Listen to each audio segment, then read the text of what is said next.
People living in an Oakland Drive apartment complex say they're being forced out and they aren't getting any answers from property management.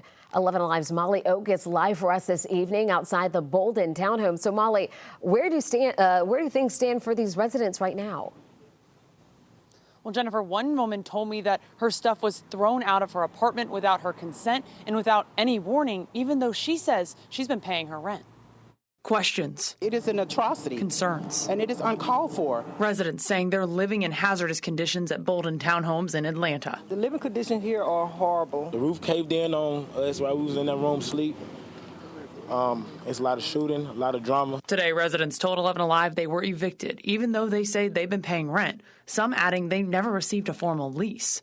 I knocked on the office door, no answer, but I did find this, a City of Atlanta notice of violation noting dumpster overflow and garbage all around the property. Waste is all over the place, all over the property. One tenant tells me the sheriff's office showed up with paperwork calling her a squatter. Squatters don't have keys. But residents say they can't get answers from property management. There's been no accountability. There's been no one here to tell the landlords that this is an unjust living situation and tenants should not live in these type of conditions. I walked through one of the apartments. Neighbors say this person just moved out and this is what's left.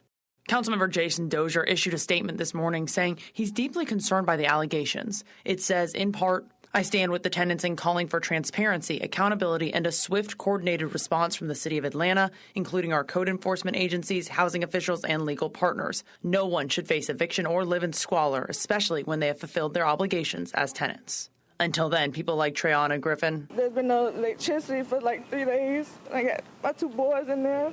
We've been having to use a grill to cook food. I don't really have no family to help. Are left wondering. What am I going to do next?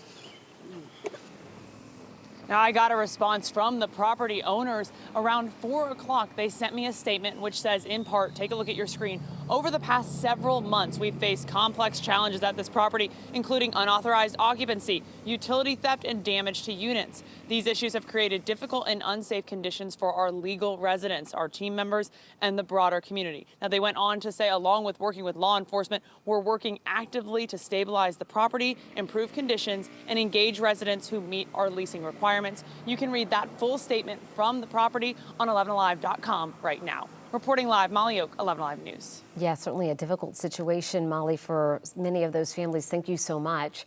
11 Alive looked into it and found the management group has had legal issues in the past facing similar claims, including a case from April where a plaintiff sued for the bathroom ceiling collapsing in on them and leaving them injured.